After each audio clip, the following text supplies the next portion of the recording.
Anywho, moving swiftly on. Welcome back, guys. We are back. We're back. We're Hannibal back. Digested. Whoa! Back to Baltimore. Yeah. Back to whatever that means in this context, right? This weird zone of surreal, discursive sort of aesthetic movements that is called Baltimore inside this show. This liminal space, this Narnia in perpetual winter, so it seems. where time breaks down, where space means absolutely nothing, that they happen to call Baltimore. That has these bolted-on gothic elements to it too. It is gothic, isn't it? Yeah. It's gothic. It's fairy tale. I mean, for God's sake, Will lives out in the middle of a place called Wolf Trap. Which is fabulous. Which is a forest. It's a fairy tale winter woodland. Yeah, well, it's as you say, it's the forest, and we've talked in other shows about how the forest is kind of the primal location of the American Gothic. It's the primal location of the American Gothic, and also it's fundamental to human imagination, right? It absolutely, again and again and again, and the fact that Will lives there makes him primal in a mythological way, in a storytelling way. It makes him the prime storyteller of this piece. You know, he lives in the very heart of mythology. Which is poignant. It's very, very poignant. And the fact that the show has removed him from there at this point. We'll get there, I'm sure. We'll get there. But we are sans one of our crew, actually, which is a little puzzling. I'm not quite sure. Yeah, it's odd, actually. I'm not quite sure what happened to Elliot. He didn't turn up, did he? It's very peculiar. I don't know where he is. I have no knowledge. Not the first clue. No, but I will say, I think that the dinner party was a smashing success. The dinner was gorgeous, George. My compliments to the chef. I mean, I must say, I was very pleased with the heart tartare. I thought that went down spectacularly. It's just a great shame Elliot wasn't here to enjoy it. And yet, in a way, I feel like he was there in spirit, don't you? In spirit, absolutely. And I'm sure that at some point he will recur. In one form or another. Anywho, ladies and gentlemen, to be a little more serious about it, we are sadly without Elliot now. For the foreseeable future, Hannibal Digested is going forth without him. Don't worry that there hasn't been any falling out or anything like that. Yeah, we should actually far make it up, Jack. No, we should make it up. We should spread some rumor that something awful happened, and the internet loves that. The algorithm loves drama. You're right. Yeah. We should foment that we had a huge feud. Yeah, huge falling out, and it's escalating and getting personal, and we've turned up at one another's houses and whatnot. That's right, because I tell you what, Jack, we'll get the views then. That's right. Yeah. Sorry, I'm terrible at self promotion. You know. So am I. We should have discussed this before, but Elliot is just very, very, very busy at the moment, and he's concentrating on his work, which is excellent because he's really good at what he does. We're going to muddle through without him for the foreseeable future. With his blessing. Absolutely, and he'll be back. Come Spooktober time. I have a feeling he might turn up again. I think he might repeat on us round about October. Yes, we'll need some indigestion tablets around the October period. Yes, I imagine so. Yes, although I can't wait. No, nor me. I mean, if it's anything like what Hannibal's serving in these two episodes, it's full on stomach pumps. I think it's elaborate stuff. This is some rich cuisine Hannibal's going for this time. Yeah, yes, indeed. Wagyu beef, heart tartare. I mean, I love cookery. Cookery is one of my passions. I would never think of making tartare from heart. I love heart, by the way. It's delicious, but tartare, it's a notoriously tough organ, Yes, doesn't Hannibal actually have a kind of soliloquy about the heart? He does indeed. In Futamono, yeah. Futamono, yes, he does. It's an I mean, this, before we even start, I mean, this episode, both of these episodes are really powerfully significant. These are, I would say, thus far, these are two of the most important episodes in the entire They're certainly run. they do feel like a pair, don't they? And that might be slightly to do with the fact that there's been a bit of a gap for me. I know you just watch this show on a loop all the time, but Jack, let me tell you, I'm now almost finished with season 3 again. Yeah, it's ridiculous. There's something wrong with me. I need therapy, obviously. Yeah, you want to be careful. Mads giving it choose to me, the right person. I was going to say, if it's Mads giving it to me, that's fine. By the way, we get something I love in this episode, which is casual Hannibal. We get Hannibal in his red jumper at points. Yeah, I know you like that. Oh my God! We get the gamut in terms of Hannibal's dress in these 2 episodes, because, as you say, we get Hannibal in a state of undress. We get Hannibal in sort of morning casuals. We get Hannibal in his full duds. We get the plastic murder suit pop up at the end of the return of the plastic suit, which I also love. I can't help but feel that in Yakimono, when he's wearing it, because he's in Frederick Chilton's house, of course, and we'll get to it, but I can't help but feel that in this instance, it's so that he doesn't get contaminated rather than him leaving evidence around, Yeah. Just a feeling. But yeah, Futamono and Yakimono, these 2 episodes do some really spectacular things, and they change the timbre of this show quite profoundly.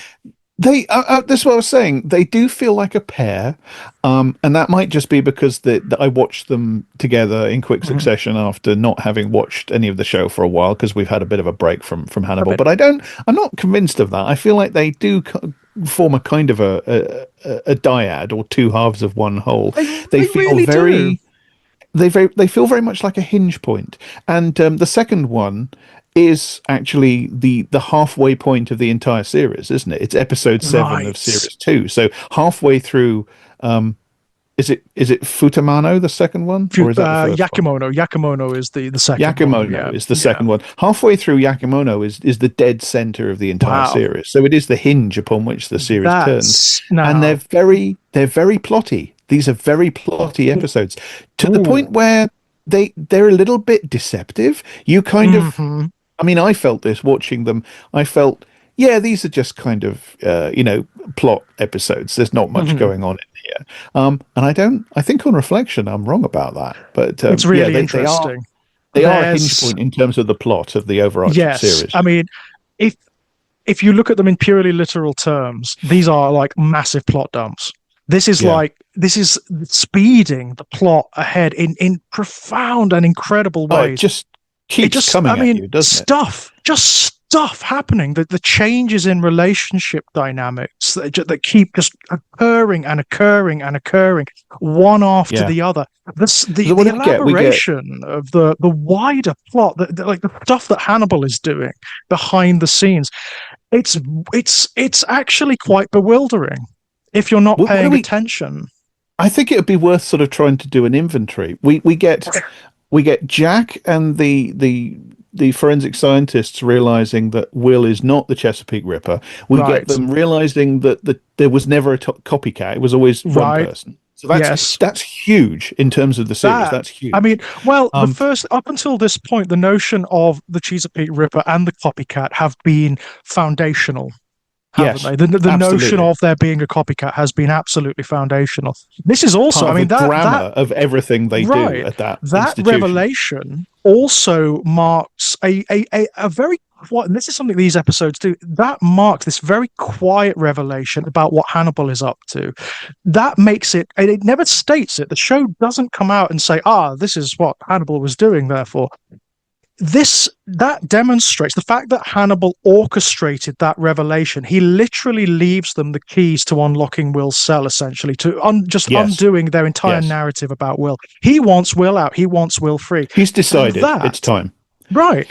And that demonstrates that he never intended Will to be incarcerated permanently anyway. That's not the point. He never intended Will to be like his patsy for the crimes. That's that's an incident. That's just a convenient incident. What he's trying to do, and what becomes very apparent in the interactions between Will and Hannibal, is he's trying, what he feels he's doing to Will is something that he's doing for Will. There's a point much later on where Bedelia as Bedelia says, yes, she says, everything Hannibal did, he felt that he was doing it in your best interests. And, ostensibly you might lurch back at that and say, what? He got him convicted of these terrible crimes. He convinced him that he was mad. He did all of these terrible things to him. But actually, that is foundationally true. It's very true from Hannibal's perspective. He feels that what he's doing for Will is giving him his power back, or rather, he's revealing to Will what has been stunted and smothered in him his entire life, which is this capacity to transform and to realize himself in the abstract. Will has denied this his entire existence. He's been trapped in these straitjackets, ironically, in this asylum of morality and of a society which Hannibal understands the irony of and the hypocrisies of, And the fact that Will is cleaves to its prescriptions kind of irritates him, because he can see in Will something so potentially beautiful and profound, which is, of course, the other author. It's the other side of the author of this world, because that's what Hannibal is. The show makes that very clear at the very beginning, that these episodes, particularly Futamono, the first one, you need to watch with your concentration goggles on. You cannot, this is not like a Netflix show. You can't go away and bake bread or clean while you're listening to it, because if you do, all you're going to get... And pretty much everything that happens has a point as well, like a Netflix show. You don't know. Right. It's not... Netflix has this problem people call plot blocking, and it's endemic, and it's spreading out from Netflix to cinema and novels and so on, where just people can't let any possible eventuality in a plot go. It all has to, everything has to happen so that you can explore, what if this thing happened, and it makes plots become just meandering, endless labyrinths of and then this and then that and then the other thing. That's not what's going on here. What's going on here is everything that happens has a signification. It means something. The subtext that's happening here is unbelievable. If you just listen to the dialogue, all you're going to get is the literal interpretation, the plot stuff. And that's actually not the truth of this episode in particular. It's true of Yakimono too, but it's particularly true of Futamono. That opening visual sequence where Hannibal's he's composing at the harpsichord. What he's actually doing is it's a symbolic representation of him composing this reality, of composing what's going to happen. The fact that the show focuses on the strings, I mean, in and of itself, that might not be anything other than just a cute visual image. But when you look at it in context with the conversations that both Will and Hannibal have later about what they believe about the reality of the world. So there's a point in the third season where Will says something like, "What I believe about reality is closer to science fiction than it is religion." Then you get Hannibal talking about the teacup that he arbitrarily knocks off of the table sometimes to shatter, and he wants it to gather itself back up. What they're talking about there is the notion, it's almost like the quantum notion of multiple realities where everything plays out. And Will and Abigail, it's not actually Abigail, it's kind of like a projection or a ghost of Abigail. We'll get to it in the third season. But Will and ostensibly Abigail have this conversation about there being multiple realities where every potential plays out. And that's what this is getting at. I think it's a veiled reference to string theory because it's concentrating on the strings, which is a quantum theory that our universe is basically composed of these long strings of potential that oscillate all over the place through time and dimension. And when they oscillate in one way, they appear to be one condition, and when they oscillate another way, they have the characteristics of another condition. So they can oscillate one way and they can look like an electron, and then they oscillate another way and they look like a neutron. So reality is always in flux. Reality is always kind of abstract, And I think that's what it's getting at here. You've got Hannibal composing this piece of music, which is not just a piece of music. It's also the story that he's concocting and that he's weaving out of reality. And also bearing in mind, it's something that Will and Jack get really wrong about Hannibal consistently. They look at this in terms of him having plotted this out like for years and years and years. So like this bizarre Byzantine plan that he's had, where it's not that he's composing. So it's occurring off the cuff. It's very immediate. It's a very crucial detail that he is still in the process of composing this piece of music, isn't it? And that's something that's absolutely concentrated upon. He is still in the process of writing it. Right. We've talked in the past about how interesting it is, certainly in parts of Series 1, to see Hannibal improvising and extemporizing and doing things apparently on a whim to see what happens. That's true. But also in these episodes, you see that this is an elaboration, or perhaps, and this ties in with what you were saying, it's just the same thing looked at from a different angle. He is also planning. He is composing, but he's composing as he goes along.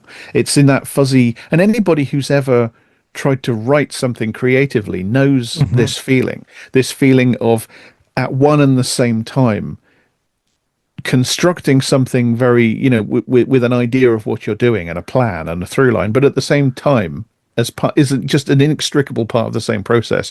You are just making it up as you go along, and as you're doing it, things pop up in the writing or the composing or whatever it is you're doing that just make you go, "Oh shit, where did that come from?" It's an artistic project, and I like the idea that the strings of the harpsichord refer to string theory. I love that. It also makes me think of like puppetry. But it's also there's a lot of emphasis in the opening of the. Remind me, what is the first episode we're talking about this evening? It's Futamono. Futamono. There's a lot of emphasis in the opening of Futamono on parallel lines. You get the strings of the harpsichord, you get the bars of the staves of music that Hannibal's writing, you get the bars of the cage that Will is inside as well. That's also a reference to Dante. He liked that imagery, looking through bars. And it is saying about, these are the two who compose this reality. The Will is in the process of learning this. It also, as a sort of subtler commentary, it draws those same parallels using the same aesthetics and compositions between characters that are trying to impose themselves on the narrative but just can't do it. So there is a section, right, they just don't have the chops, or they don't have the power or the inspiration, the authority, as it were. So Alana, for instance, sits down at the harpsichord and all she can manage is chopsticks. It's chopsticks, which is another parallel, right? Because it's two keys constantly. It's also I mean, chopsticks is you eat stuff with it. So there's a gallows joke going on there, definitely. It's also infantile, Japanese food. And it's infantile as well. I mean, chopsticks is like the first thing that a kid would learn at the piano, which is a commentary on Alana herself and the way Hannibal views her. Their relationship is very complex in this episode. That's another huge plot development that we get in these episodes, which is that the sexual romantic affair actually starts between Alana and Hannibal, which is that works on so many levels. It's unreal. We'll get into it, but that works on multiple different levels. There's a great sequence where you see Will and Abel Gideon bisected between two cells, and they're both sitting back to back against a wall that bisects the screen in two. And that's referred to in the dialogue elsewhere, because Will at one point says to Hannibal, "I saw our friendship occurring in split screen." Right. I mean, that conversation, because that's the first conversation Will and Hannibal have had since Will attempted to kill Hannibal. And if you just listen to the dialogue, it sounds like Hannibal from the books. It sounds like Hannibal from the films. You could take it as being Hannibal, like giving veiled threats and trying to keep Will in his cage. He mentions Alana Bloom. He says to Will at one point, "You found a way to hurt me. I wonder how many other people will get hurt by what you do." And it's easy to take that as a threat. It's easy to take that as Hannibal saying, "Calm down. oh, I'm going to hurt the people you love. Yeah, that's not it. It's really not it. And the show is well aware of this. That's too simple. It's too simple. What Hannibal, he's actually saying, if you listen to the way he says it and listen to the words themselves, I wonder at what will happen. He's actually saying to Will, you've become something else now. You're not the Will Graham I knew. And the fact that you tried to murder me is fantastic. That demonstrates to me. Oh, he's rapturous about this. He's rapturous because what that demonstrates, that's the marker. He needed that. He wouldn't have provided, as the Chesapeake Ripper, wouldn't have provided the means of Will's emancipation were it not for that. Exactly. That's why he does it. That's why he sends Jack the clue, the diatoms that lead him to Miriam Lass. That's why, because it's time. And it's time because Will has tried to kill him. That's the point. And you have the conversation between Hannibal and Alana where they talk about the Will that they knew is gone. They're mourning for the Will that they knew. And Hannibal, of course, is mourning for the Will that he knew, but he's also welcoming the new Will that he helped to create. The actual dialogue they say, Alana says there's something liberating about letting him go. And what she means is, I'm putting it aside. I'm going to forget Will Graham. He's in his dunking tank or his cell, and that's it now. Yeah. I'm going to forget him. Hannibal, what he means by that, when he says, yes, there is I'm physically going to let him go. I'm going to have him back out in the world. I'm going to let go of the narrative, the idea of Will Graham that I have in my mind, because it's dead now. There's something else evolving in its place. This creature that has elements of me in it and elements of other serial killers, but is also its own creature, its own entity. I mean, when it's actually, there's a really weird transition, which it's blink and you'll miss it, but it's so significant. It's when Alana and Jack are talking. They're wandering around in the woods and they're talking about Will, and Alana's saying, there's whispers in the dark, it's all he said, she said. When you transition from that scene into the asylum, Will is shown as watching them through the bars of his cell, as though he's watching them on a television. Yeah. It's as though he can see. It's as though from inside the asylum he can see. And of course he kind of can. Hannibal knows this. Hannibal says to him during the subsequent conversation, I believe you're now more in control than you ever were. And that is 100% true, because now Will has realized his power as an author of this world. He's at least equal to Hannibal. He's influencing things from within his cell. He has that power because the world is as much his dream as it is Hannibal's at this point. Yes, and that is where these two episodes lead up to. They lead up to I mean, we talked about this a little bit in the prep for this episode, where you get to at the end of this. As I say, this is a hinge point. It's a massive reconfiguring of this series, and you end up with Jack and the forensics guys. They are once again convinced that they're in CSI Baltimore.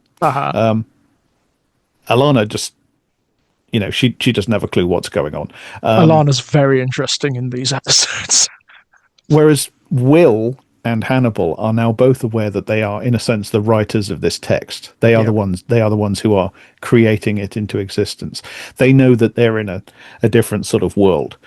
Yeah. Jack is kind of, he's halfway getting somewhere. He's kind of in the position that Will is in the early part of the series, where Will he's not fully in CSI Baltimore. Part of Jack is starting to sense that it doesn't quite work, but the logic of CSI Baltimore, which of course is expressed in the ludicrous idea, but also perfect. The frame up is perfect, but the idea is so ludicrous that Frederick Chilton is the Chesapeake Ripper. It's still irresistible. He can't escape from that logic, so he's still trapped within that version of the text. It's that awful literalism that Jack approaches the world with, right? He accepts the world as he sees it. He sees things in black and white terms. In fact, he has that brilliant line when they find Sheldon Isley like trussed up in the tree in the the limbo parking lot.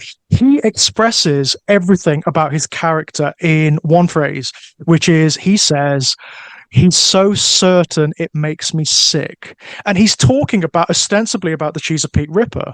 What he doesn't understand is you've got that mirroring going on again here. He's describing himself.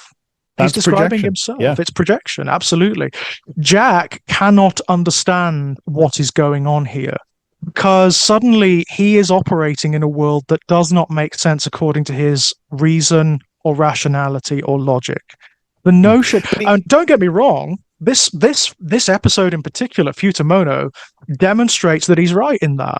This world is not his world. It is not the world of CSI Baltimore where everything makes sense and can be explained. I mean, that murder, that piece of violent, grotesque theater that Hannibal performs in the early segments of this episode demonstrates that. And the show knows. This is ridiculous, right? If you look at that murder in rational, logical terms, it is absurd. It could not be done. The man the living tree. The tree's alive, by the way. The tree has been planted in the concrete, and the vines and roots have been threaded through his system, through his veins and his arteries. That's it. They actually say that his, like wiring, or in an electrical machine or something. It's like his veins and arteries have been joined up with the the joke is that one of the investigators and so says on of the tree, they're varicose vines. Yeah. But I mean, it's beautiful. It's a stunning image. I mean, it's an amazing image. Yeah. It's beautiful, and it kind of echoes some of the Botticelli stuff that we'll get in the third season. Yes, and it ties in with a strain of this series that I've often remarked upon, which is the obscure feeling that for all the horrors of what he does, Hannibal is in some sense on our side. The idea of punishing that guy for doing what he does, paving paradise and putting up a parking lot. Hannibal, the radical, eco warrior, the environmentalist, right? Yeah, Hannibal, the environmentalist. Who, by the way, when one of the CSI Baltimore guys says it was a nesting site for endangered songbirds. Yes. Well, later on in this season, Hannibal and Will engage in a meal, which it's a real thing, by the way. It is a ceremony that actually happens. It's highly illegal to do it, where they eat endangered songbirds. Yes. Very interesting, right? Very, very. But it's the reason, isn't it? The point is the senator, which he's a senator, isn't he?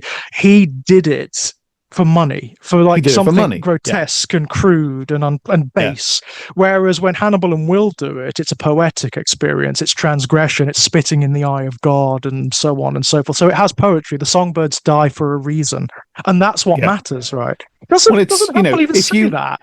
If you destroy, sorry, go on.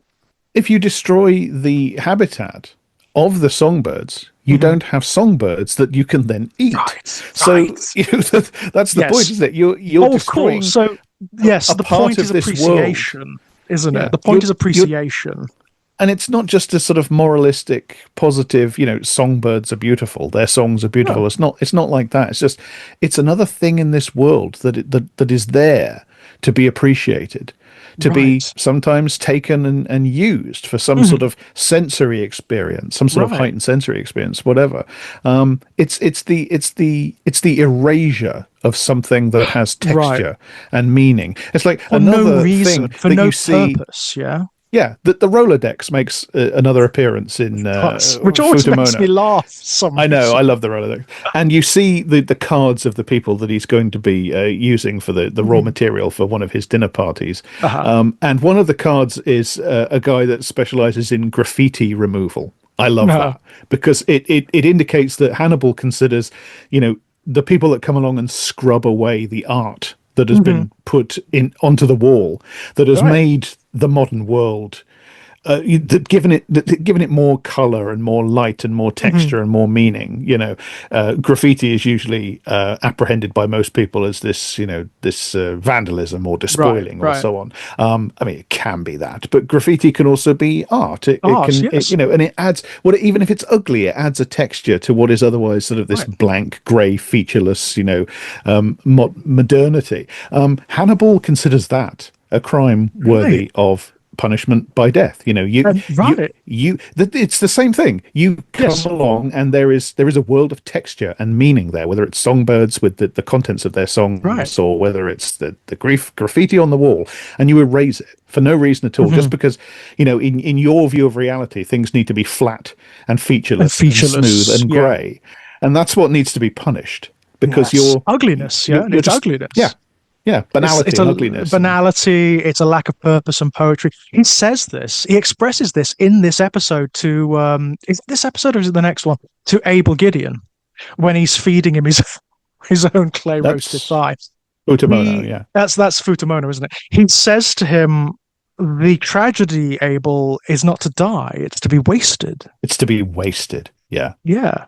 So, to Hannibal, making a meal out of the songbirds is actually a demonstration of appreciation for them. This again is something that Will and Jack get consistently wrong about Hannibal. Will in particular, Will keeps repeating that the Hannibal's victims are no better to him than pigs. That's why he eats them, as an expression of contempt. And sometimes that's true, but it's not the whole truth.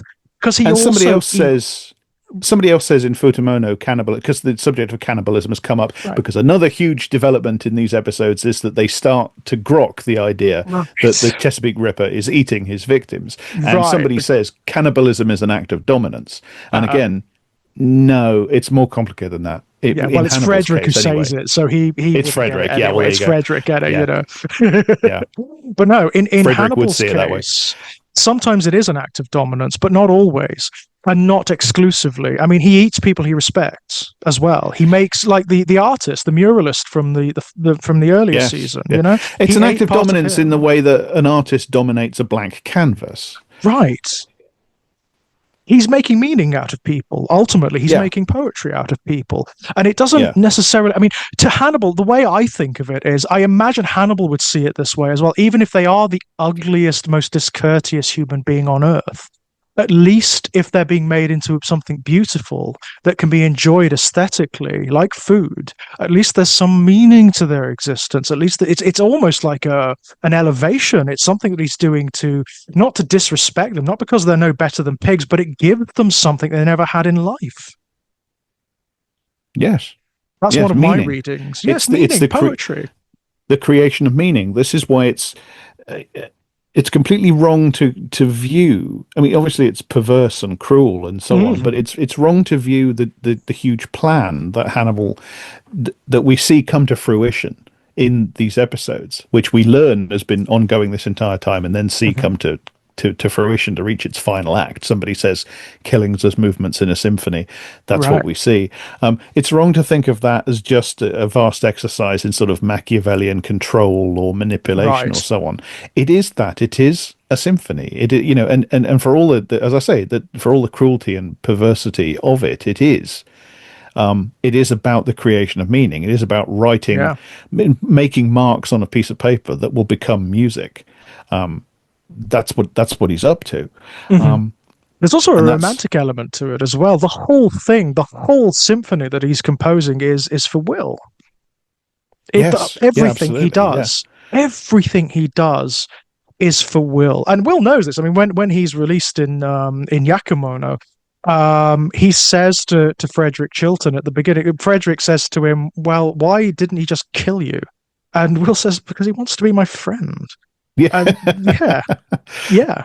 That's why. And it's more than that, actually. It's a strange condition that I'm not sure there's a word for. It's kind of lovers, but not in the physical sense. It's something. It's like a meeting of two souls. It's why in Futamono, when there's a really interesting scene where Will accosts Hannibal in his kitchen, resumes Yes. their previous kitchen conversation, as Will says, Yes. which was interrupted by Jack, of course. And he has the chance here to end everything, To end to it. stop Yeah. it going any further. It's sublime, it's perfect, there's no one going to interfere. This is it. He can just shoot Hannibal and it's all over. Will gets, his righteous vengeance, which seems to be one of the narrative and mythological cores that Hannibal is cultivating in him, which ties in with the sort of Lamb of God stuff, the Blakean stuff that comes in at the end of the third season. He gets to fulfill that, but it ends. The symphony ends, and as a result, the world ends. And you notice when they're in the kitchen, it's really dark, and it looks like there's nothing outside of that room. Yes. It's almost as though this could be the end. This could be it. But of course, if he snuffs out the author, that's it. And of course, there's this cross-pollination between those two. They're not like two competing authors. They are the same author. Yes, that's explicitly why Will doesn't do it, right? Because Hannibal says to him, "Don't you want to know how this turns out?" Right. I mean, even in literal terms, if you just look at the story literally, that's very difficult to do with these episodes, but that's quite a brave thing for this kind of show to do. It's really strange. And the fact that Will goes with it, that he backs off, he doesn't shoot Hannibal when he gets the chance, even though that's what he's been dreaming of. That's what he attempted to do at one point by proxy. It's interesting that he could manage it by proxy, or at least, yes. I mean, depending, of course. I mean, it depends on whether he fully intended for it to succeed, or maybe he knew subconsciously that it wouldn't. That the world would somehow align so that Hannibal would be spared, because it has to. You can't kill Hannibal. It's impossible. It would be a form of suicide, and it would stunt his whatever's going on inside of him. The metamorphosis that's happening in him would stop. And it would be the erasure of the songbirds' habitat, the erasure of the graffiti, the erasure of Hannibal in favor of CSI Baltimore, and yes. Will just isn't Will isn't in CSI Baltimore anymore. No, he's one of where would he he's be? One of the yeah. He's one of the three characters who now knows that he's not, whatever he's not in CSI Baltimore. The three being, interestingly enough, Hannibal, Will, and Frederick Chilton. Frederick Chilton he has the tragic, sympathetic position of knowing what story he's in, but being completely unable to do any of the writing. He tries repeatedly to start rewriting it. Isn't he? He just can't do it. He can't get traction on it. It's a consistent, running joke as well. He'll try again in the next season. He'll really, really try to. He wants to be on board. He wants to be part of this elite group of people who are in control, who know what's going on and who influence events. He wants to be Hannibal. Even when he knows what Hannibal is, he kind of envies Hannibal's position. He goes to Jack and he makes He pitches, basically, let me do recovered memory stuff on Miriam Lass. Now, as it turns out, it's Hannibal that does the recovered memory stuff on Miriam Lass. Almost exactly the same thing that they're calling psychic driving, which in the context of what Frederick did to Abel Gideon apparently would end his career. It's such a scandal. They just do it to Miriam Lass to quote recover memories. Yeah. Hannibal does it, having played staggering risks. He has Miriam in the same room where he attacked her. He takes her over to the same table to look at sketches, exactly like but he gets away with it because he has pre-written this scene. So because he gets to be the one that does that, the story turns out the way he's writing it. Frederick tries to be the one that writes the next scene. And it's interesting to ponder if Frederick Chilton got to do the recovered memory hypnosis thing on Miriam Lass, would she actually remember her captor accurately? We'll never know. Probably not, knowing Frederick.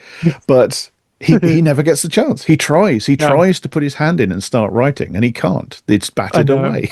It's so funny. I mean, one of the things, it's dark. I mean, one of the things that I will say about both of these episodes, the show ramps up in its grimness from this point on. There's going to be some real violence. There's going to be some real gru and guts and entrails. And it really ramps up at this point. But what Hannibal does to Frederick, in its own weird way, is a kindness. He gives Frederick exactly what he wants. He makes him the Chesapeake Ripper. He makes him the author of this narrative in Jack's mind, in the minds of Alana Bloom, in the minds of the FBI. He becomes the grand orchestrator of this incredible narrative that's purportedly been stretching back to before Hannibal was even involved. So Frederick gets the fame, he gets the acclaim, he gets, essentially he gets people believing he's incredibly smart. I mean, like, the smartest person in the room. It's kind of what he wants. It's something that Hannibal does in his Luciferian way quite a lot. He gives people what they want. Yes, indeed. Like Mephistopheles in Faust. Like Mephistopheles, exactly. He is. I mean, as Will repeats to Abel Gideon, he's the devil. He's smoke. That's exactly what he is. He's Lucifer. I love the frame up of Chilton so much because it's completely perfect. The way it's done, it's meticulous and perfect. And nobody who thinks they're in CSI Baltimore has any choice but to accept that Frederick Chilton is the Chesapeake Ripper. They just, even Jack, who obviously sort of only half believes it, he can't not accept it. It just, the narrative logic is so perfectly arranged by Hannibal that it just becomes a fact in that version of reality. And so the people who are in that show or half in that show or still think they're in that show, they are now forced to accept the idea, we've had the long-running storyline about the Chesapeake Ripper has come to an end. We've had the twist where it turned out to be the least likely suspect, as per the rules of the whodunit. They can't not live in that reality. They can't deny it. Know that there's any other reality to be in. But at the same time, it's ridiculous. The idea of Frederick Chilton being the Chesapeake Ripper, it's absolutely facially, obviously, honestly, patently ridiculous. If anybody should get, Alana in her interactions with Frederick after he's been revealed, quote unquote, as the Chesapeake Ripper, he could know. And you know what? Chilton almost gets her when he's talking to her and he says, those are just words out of your mouth. There's no weight to them, no consideration that it's true. But there is, isn't there? There's something about Alana in these episodes that's really brilliant, and it's all in the performance. It's all in that you need to watch. You can't just listen to the dialogue, because when she's engaging in dialogue, it's all denialism. It's all this almost like fundamentalist faith in Hannibal as spotless, as blameless. Oh, he's pure as the driven snow.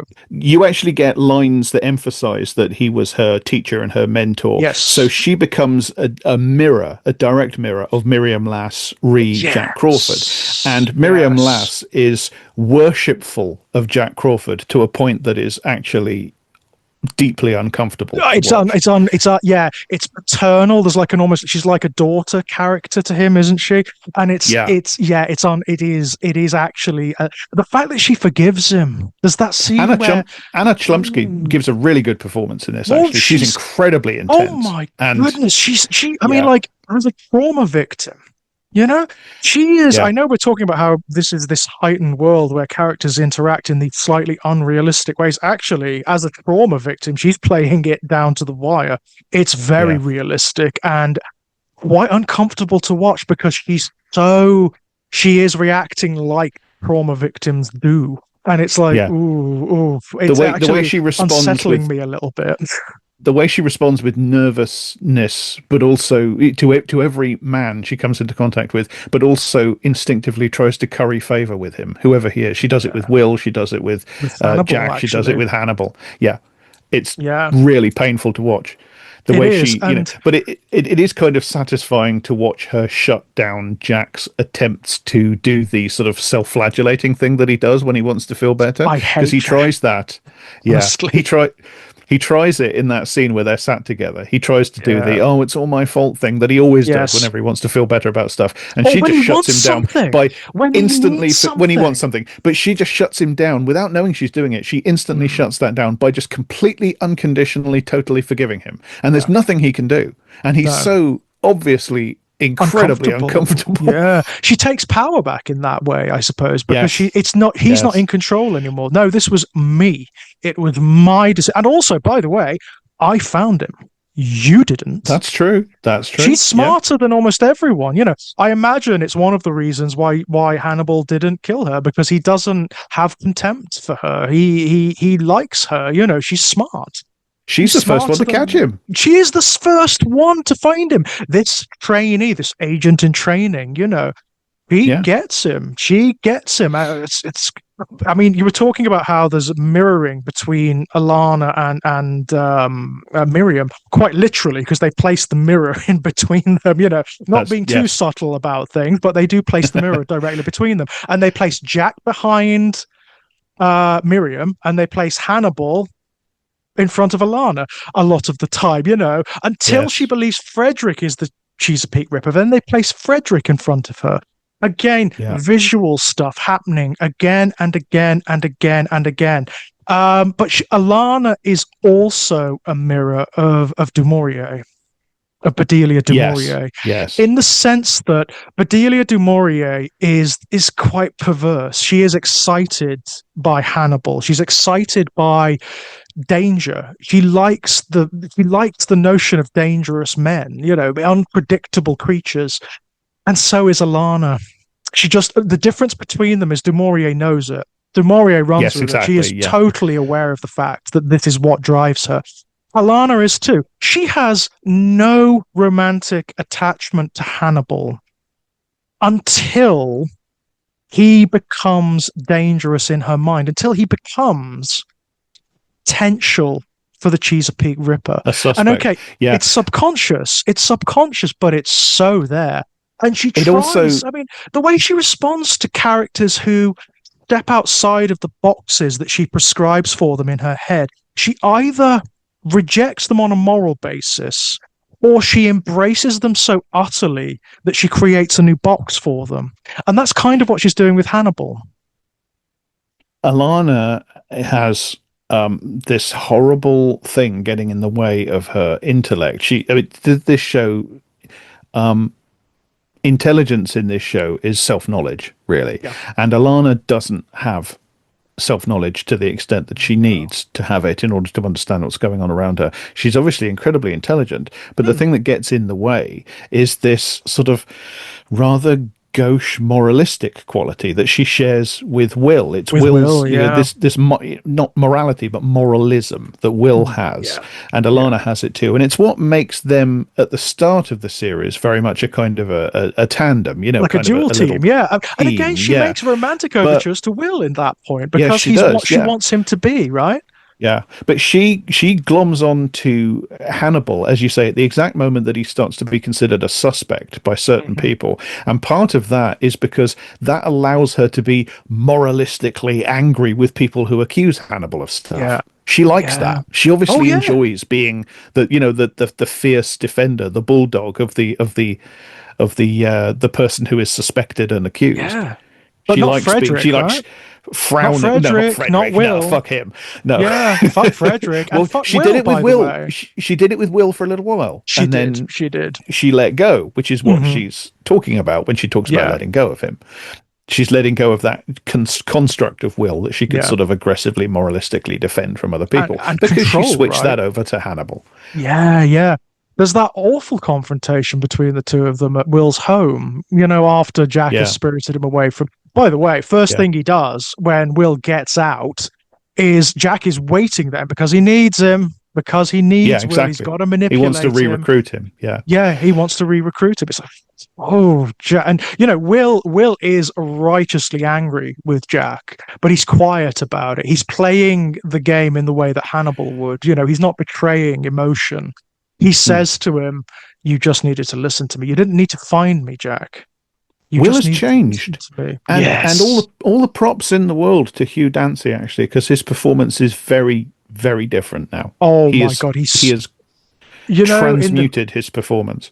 Early on, when he's still in the dunking tank, and Jack comes to him after Hannibal's attempted murder, and you just don't know what Will is doing. As the viewer, as the audience, you don't know where Will is anymore. What is his morality at this point? What is his agenda? Because the way he plays it is really sinister. He is, as Alana gets this right in a strange way. She says at some point he's not afraid anymore and he's playing games. He so is. Like he's manipulating Jack massively. As he was manipulated, by the way, Yeah, he's always been incredibly manipulative of Jack. This is something I noticed in, I think it was Coquille. As Jack is manipulating Will, Jack is not noticing the fact that Will is manipulating Jack in return. Better. And of course, yes, because Will is one of the authors, right? So he knows Jack in a way that Jack doesn't know Will. At this point in particular, Jack assumes in his naive CSI Baltimore way, because he is that character, because he's all logic, he's all reason, and he's all control. He naively assumes that because Will is now out of the box of serial killer, he's not a crazy person anymore. He's not a monster anymore. He's going to be my dog again. He's going to be loyal again. He's going to do what I require of him again. And it's just not the case. And it would have been so easy in this half of the season, in this whole half of the season, for Hugh Dancy to play this, and for the scripts to play this, as though it's just Will manipulating Hannibal so he can get caught. It would have been so easy to play it that way. He's not, and it is not. It is way more complex than that. There's so much cross-pollination happened between the two characters that it's sometimes difficult to tell them apart. It's sometimes difficult to tell who has the greater capacity for violence and for mutilation and for all of these ostensibly negative things. There's something simmering away in Will Graham's skin, as we see it visually represented when he grows the antlers that are also antennae. So he's putting feelers out into the world. He's both receiving and projecting. Yes. There's something monstrous being born there. In that scene when he's talking to Jack about what happened to Hannibal, Hugh Dancy's playing a blinder because he's weird. He's sinister and strange, and he keeps darting. His eyes keep darting about, and he keeps smiling in this really unsettling way. When he's playing with Jack, he's saying, when he says to him, do you know why he kills in Sounders of Three? I know why. And he does this little nod and smile, and it's like, that's actually really profoundly creepy. And it echoes, of course, the Hannibals of the films. It echoes the Hannibals, when they're talking through Starling, and he gets lines of dialogue in that scene, which are Hannibal's lines in other films. He gets the stuff where Hannibal is talking to Clarice Starling, and he says, "Why does he kill? What need does he serve by killing, etc." Right, that's right. Those are Hannibal's lines, and Will has them. Will has them, right?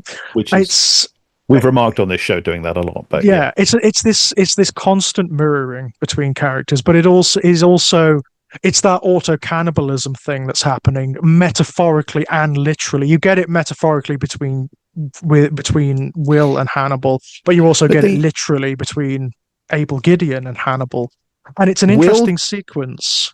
Will choosing to tell Jack at that moment that the Chesapeake Ripper kills in Sounders of Three, and he literally says to him, you can expect Hannibal Lecter to be throwing a dinner party. Oh, yes. The Chesapeake Ripper is killing people in order to get the meat. He tells him that. Yep. Again, one of the huge hinge points in these episodes where stuff that's been bubbling along underneath for ages suddenly becomes explicit, or things change or whatever. Abel Gideon dies in these episodes, etc. There's loads of it. It's a huge sort of plot dump, as we said. But that's a very key moment, because Will can't know this. But again, we're talking about metaphysical storytelling, and these two are the authors of the world that they're in. Will is setting up Hannibal's dodge, whereby Hannibal proves, quote unquote, proves to Jack that he's not the Chesapeake Ripper. Right. It's because Will says that to Jack, that Jack goes to Hannibal's dinner party and purloins some of the meats that are being handed around, the cold meats, the hors d'oeuvres, whatever you say, to go and test. And that is what convinces Jack, at least provisionally, that Hannibal is not the Chesapeake Ripper.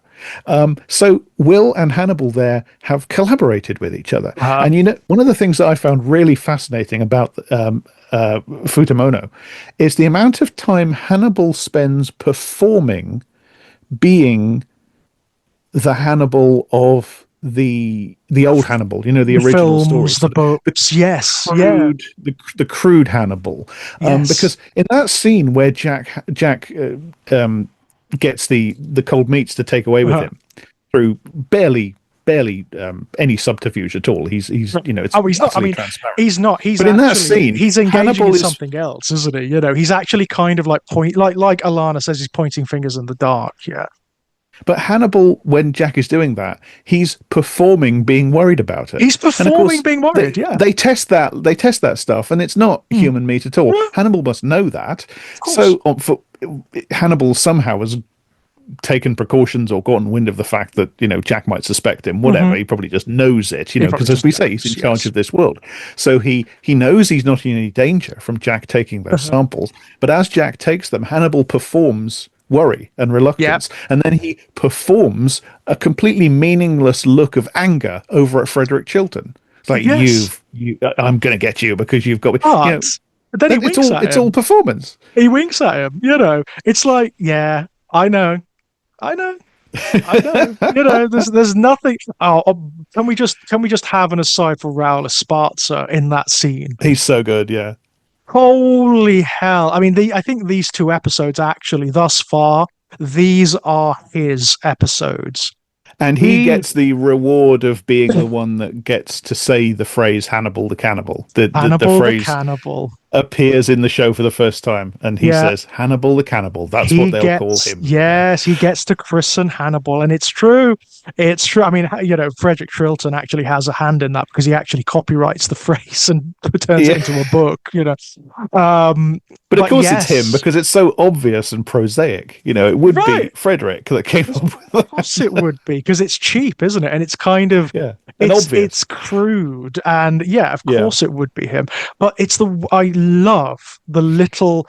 He's quite queeny in these episodes. There's a fussiness to him that is quite queer coded, which I rather like. And the way he says to the little neck movements when he says to Jack Crawford, you know, I really shouldn't be seen with you. I don't want to be perceived as a threat. He's lugubrious and wide-eyed and kind of earnest. He is actually afraid. But he's also. And I love. Sorry, go on. I love that Chilton gets to attempt being the sort of Machiavellian schemer that arranges somebody else's death, the way Hannibal does so easily and so successfully, the way Will tried to do with Hannibal.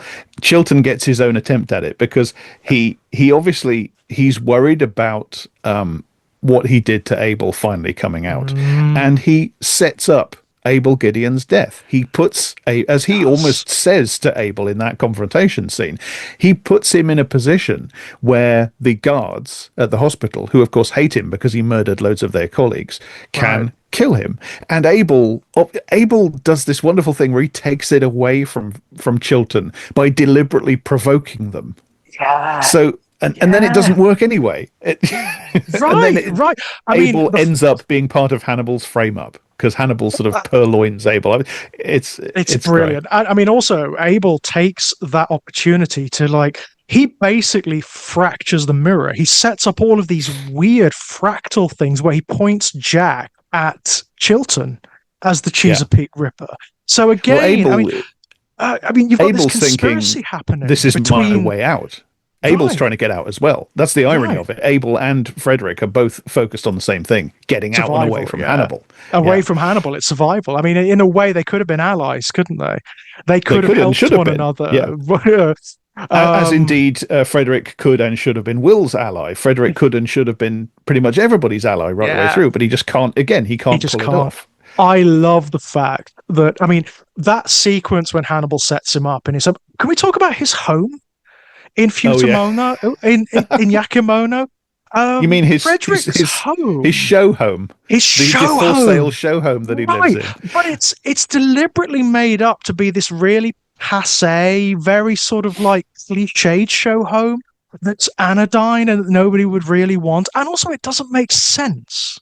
It's like twisted in on itself. The staircase with the carpet that leads down into the cellar. It's like, what? Nothing makes sense. And also, the way it's shot and framed and also designed recalls the sets of Manhunter. Yes. Which I thought was fabulous. I thought it's a very clever callback. I mean, really beautiful. This show, I mean, you could write that off as coincidence, except that this show has repeatedly done that in the past. It almost reconstructs one of the bedroom sets from the Overlook Hotel in the Kubrick Shining in a previous episode. Yeah, it's very definitely drawing on the totally the white mental hospital location in Manhunter. Yes, and also the first murder scene, the house with the stairs and whatnot, which you go up almost like in a found footage style in Manhunter. It's recalling that too. It's very good. It's very clever. You also get one of those weird metaphysical moments where Hannibal just kind of like teleports in. He just sort of appears there. And also, by the way, takes out 2 FBI agents in quick succession and really gruesomely. Like this guy, I mean, you do not want to be fighting him. He's bad news, this guy. Yeah, he just is death, isn't he? He's death. He's elemental. Yeah, he's elemental. You are not going to win. And not only that, he's going to do... I mean, he kills 3 FBI agents because he kills the one that's guarding Abel Gideon to free Will. Yes. And there's a lot of evisceration.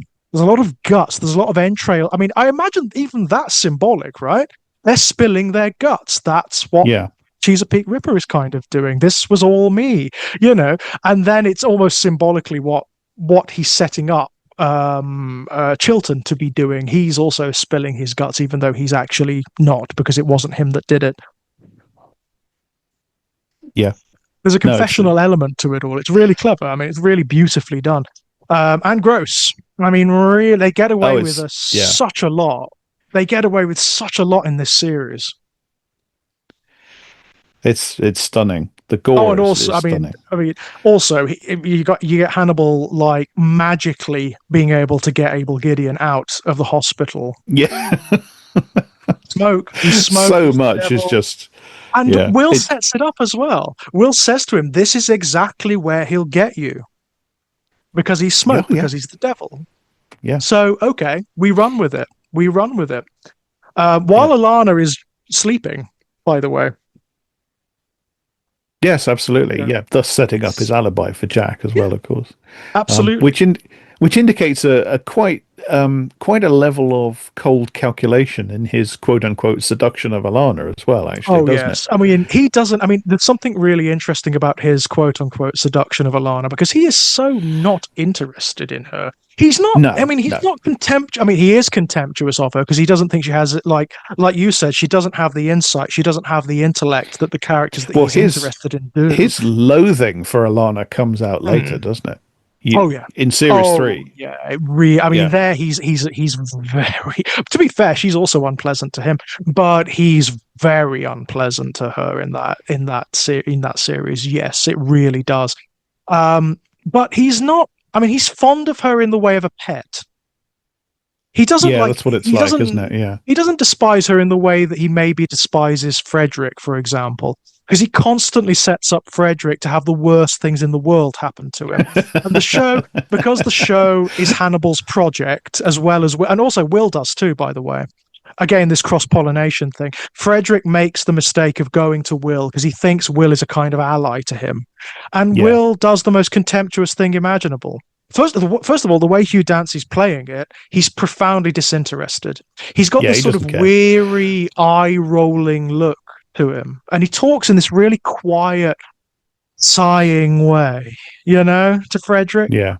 And of course, he calls Jack. He calls Jack, which could have been a death sentence for Frederick. Frederick's right. He could have been shot on sight. Yeah, that's an interesting move, isn't it? Because you can read it that way. You could also read it as being, trying to do the best thing for Frederick, because Yes, it could be read that way. Frederick should not be running. I mean, he's not going to get anywhere, is he? I mean, he's inept. He's not going to get anywhere. He sets up the situation where FBI agents who think he's a cop killer are going to come after him with their guns pulled out by running. And also, the only chance he's got is to approach these people and say, look, I know how this looks, but it really is more complicated than this. I love the line. It always makes me laugh when Will says to him, if you run, you'll look guilty. And Frederick says to him, you didn't run and you look plenty guilty. You just coughed up an ear. I've got 2 slaughtered FBI agents on my property. Yeah. Oh, it's funny. I mean, that's another thing, right? There's lots of gruesome things in these episodes and a lot of psychologically dark stuff as well. But they're also very funny. They are funny, yeah. In a gallows way, they're very funny. Some of the interactions and the reactions are really funny. There's even when Hannibal is being insincere with Alana, he's quite amusing, and the play of affection is interesting, if nothing else. Yeah, I think Eddie Izzard is very good in Futamono as well. I'm kind of she's so good. A bit skeptical on Eddie Izzard's performance sometimes, but I think very good in Futamono, particularly the line where Abel says, what's the etiquette for, politely refusing your own leg served to you or something like that. Hannibal is just one doesn't. Yeah, you don't. You don't. This is the end, right? There's going to be, that is going to be elaborated on massively in the 3rd season, because you get a lot of flashbacks to the prolonged death of Abel Gideon, because Hannibal is cutting bits off of him for weeks. Yeah. He's serving him meals of himself for weeks. Yeah. Hannibal's having a whale of a time with that. And of course, at the same time, it sets Abel up to be the pièce de résistance piece of evidence in poor Frederick Chilton's basement. Of course, yes. It is brilliant. The look, I just love the performance. I love Raul Esparza and the way he looks at that corpse in his basement, and I just love it to bits. He's brilliant. He is. It's a very difficult job he's got. Yeah, it's a very difficult job he's got, because he's got to not be too broad, obviously, because that would undermine it. But it's got to be comedic, and he dances on that knife edge the entire time. Yeah, you've got though I love Lawrence Fishburne's performance, I absolutely love it. But for a long time, it's kind of one note, isn't it? It's very down the line. Whereas Frederick, there is that thing where he's got to just get it exactly right. Otherwise, it's going to tip right over into farce. It's not going to work. And sometimes in these episodes, actually, he comes just right close to it. He comes right up to the line a couple of times, But he needs to. He needs to do that. He does. He absolutely does. Because one of the things about Frederick Chilton I've noticed is when he's scared, he gets bitchy and camp. Yes, he gets more quality. He gets more camp and fey when he's frightened. He actually does. It's a character trait, and it really works for him somehow. It really works for him. It makes me more sympathetic to him. It makes you more sympathetic. I was just going to say. It does. It really, really does. Which is a sad thing, really, given what the show is going to do to him. Yeah. Because it does become a running joke, if you listen to any of the creators' commentaries or anything, one of the things they did in each series, right, what can we do to Frederick this season? Well, this is it. At the end of Yakimono, Frederick suffers his second symbolic death. His second symbolic death, yeah. And it's interesting that it's to the face as well, because he is a vain son of a bitch. Yeah. That's very interesting. And the show plays this really interesting thing as well, where it leaves you wondering if he is dead or not. Yes, we don't know for ages. Yeah. We don't know. And the characters, if you listen to the dialogue about Frederick in the episodes going forward, they deliberately keep it vague. They don't talk about him in the past tense, but they don't talk about him in the present tense either. It's hard to work out what's going on, and that may be, I don't know, that may be because the creators didn't know if they were going to get more seasons or not. Yeah, I mean, it could be that, or it could just be that the fun of keeping that going for as long as possible just became irresistible in itself. We'll get to it when we get to it, but like in the third season, where it's effectively Dante and everyone's dead, everyone has suffered their symbolic deaths and everyone's going through a kind of afterlife pantomime in a way. Series 3 starts almost in the afterlife and they have to make their way back. It's like, it's bonkers. I mean, every time I get to season 3, I just can't get over how weird and strange. It's like Orpheus trying to get back out of the underworld. And sometimes quite literally. I mean, like there are sequences in crypts underneath churches. Yes, it's very subterranean. It's very churchyardy. Yeah, absolutely. Yeah, very European. It's very Gothic. Oh, the third series just goes full on with the Gothic, both sort of classic Gothic and American Gothic and 20th century Gothic as well. I can't wait to get. I love the third season. I love it, but it starts here. These are the episodes. It does incrementally creep in. Yeah, absolutely. Yeah, this is a hinge point. This is a hinge point.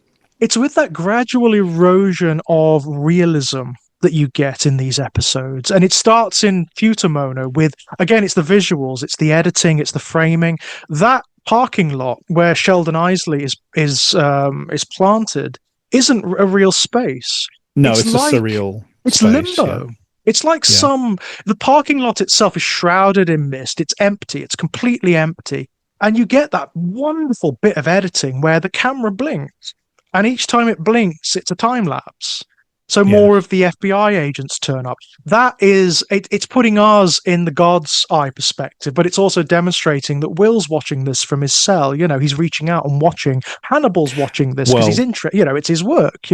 Yeah, this series has persistently come back to this idea of the camera as an eye, and an eye that the camera as eye tells us all sorts of things and undermines what we think we know. I mean, we talked about this way back in Coquille, where it's absolutely crucial. What the camera sees. The camera sees things that can't be real within a quote unquote real world, but it sees them nonetheless, even when it's in its sort of neutral God's eye view mode. Yeah, absolutely. And here, and this. Yeah, I think. Go on. I think, as I said at the start, these are episodes that it would be quite easy to mistake as very plotty, nuts and bolts, moving the series off the track it's been on since the beginning of series 2 onto the new track, where you sort of do that thing that television does sometimes, where it runs a storyline for a while that disassembles the status quo, and then that storyline comes to an end and the status quo is reassembled. It's kind of doing that.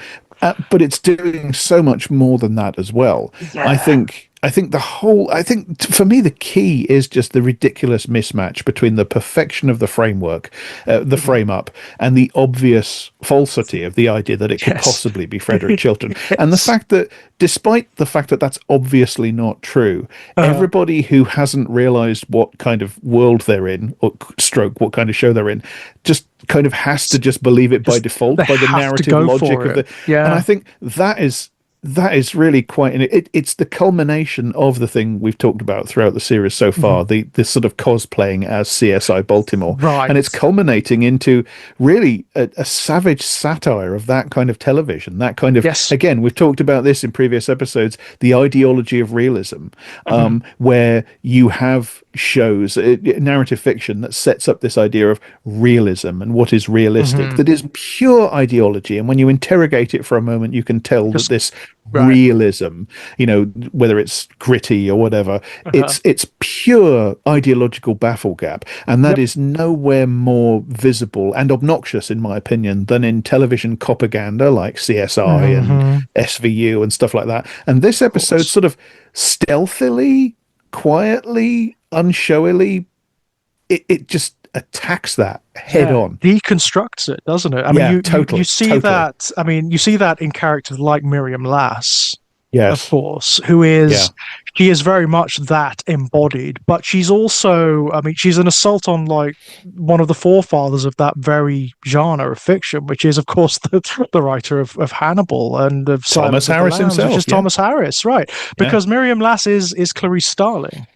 She's the Clarice Starling of this world, and she is really quite a savage satire on that character and on Thomas Harris's writing, particularly as she appears at the end of the Hannibal book. The bizarre end of the novel Hannibal, yeah. My grotesque. God, inexplicable. I don't understand. I still don't understand. I remember reading that book when I was like, I think I was like 17 when that came out, and I remember reading it, and it was one of those critical awakenings, in faculty, where I was like, I hate this. I hate this. I hate it because it's a betrayal of the character. It demonstrates a fundamental misunderstanding of the character. In the books, the reason Hannibal is attracted to Starling, the reason he's interested in her, is the exact opposite of why this Hannibal is attracted to Will Graham. The book and film Hannibal is attracted to Clarice Starling because she is, quote unquote, a straight arrow. He is incorruptible. That's why she's attractive. He is the mirror opposite of him. There is nothing in her that is corrupt or compromised.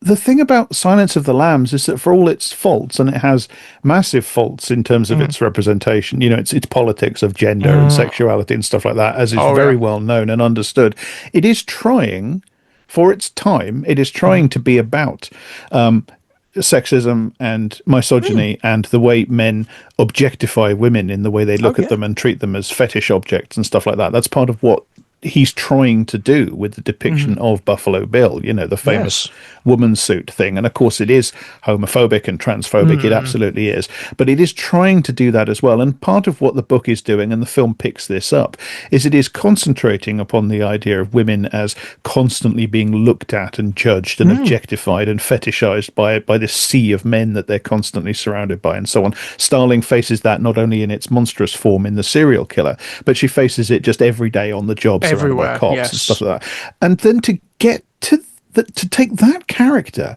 and do that with her at the end of the next book, it just feels like a massive fuck you to the reader, to everybody that liked Silence of the Lambs, to everybody that identified with Clarice Starling, to everybody that found that meaning in it. It just feels like a gigantic everyone who likes the character. Everyone who likes the character. The thing that I noticed at the time, and I was very young when I read this book for the first time, Hannibal, is that the writing goes to shit when this happens as well. It really does.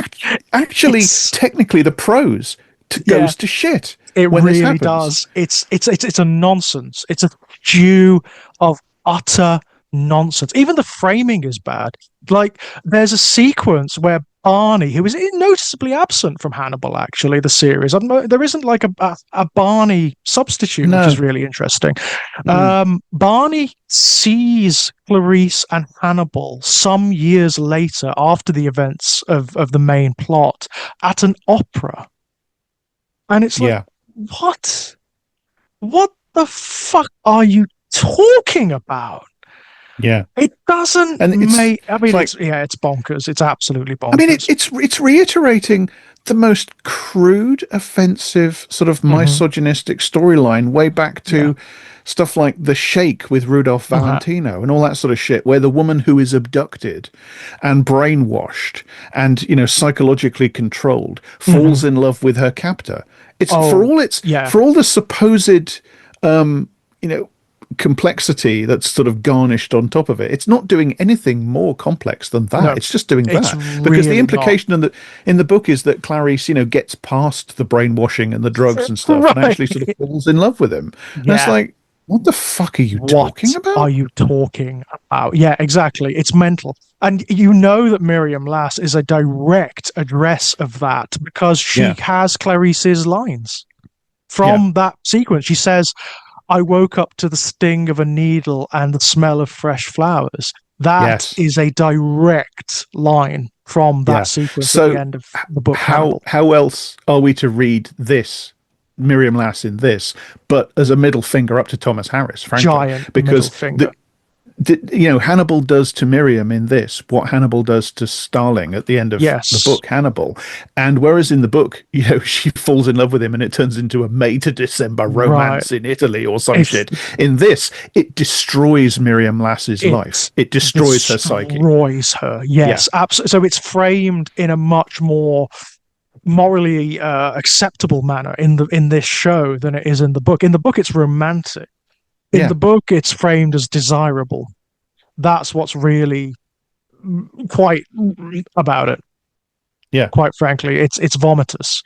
Well, let's call it what it is. The book says, it's romantic rape. It's exactly what it is. He abducts and rapes a woman until she loves him. Owns her. He controls her. He owns her. And in so doing, also destroys the basis of whatever relationship they might have had.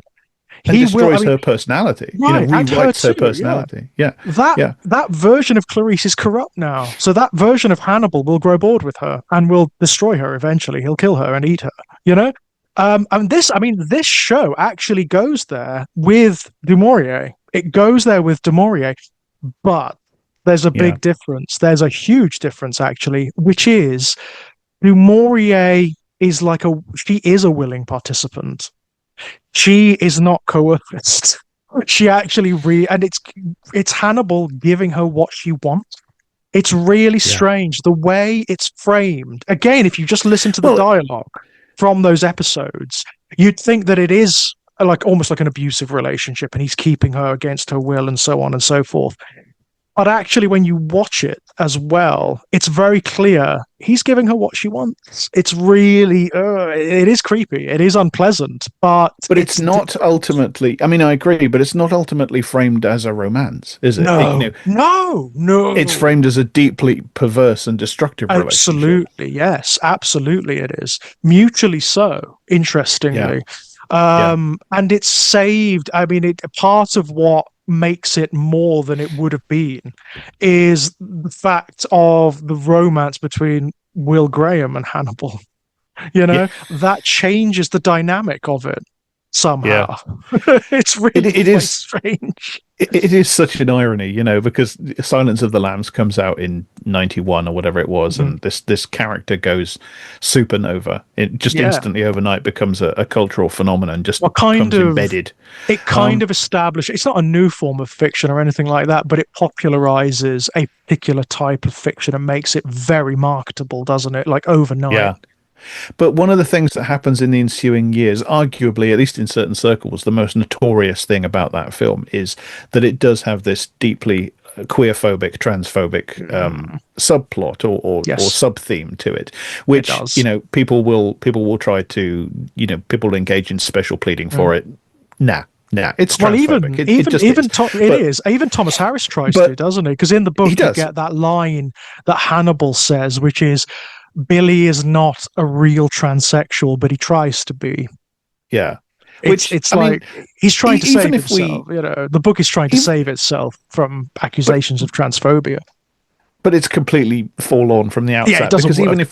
Even if we just take that completely on at face value, exactly as it's intended, and we just accede to that completely, it doesn't matter. It's still a transphobic representation. But this is the big thing that emerges about the film in the years subsequently, to the point where the director, Jonathan Demme, or Demme, I don't know how you pronounce that, makes the movie literally about a gay man who is dying of AIDS as a kind, it's interpreted as a kind of apologia to the queer community, right? And this character, this franchise, whatever, it goes on to spawn this television series, which is one of the gayest thing that ever gayed. One of the weirdest shows. I mean, it is so queer, on multiple levels, right? The cross-pollination between the characters where gender identities get confused. You get a lesbian relationship later on between Alana and Mason Verger's sister. I can't remember her name at the moment. Margot. Margot. I mean, oh my God, Margot in the book. Margot. Fucking hell. I mean, that's Whoa. Oh, I mean, that is actually Harris's attempt to apologize, I believe, for what happened in Silence of the Lambs. Oh, look, I can create a sympathetic trans character. No, you really fluff it.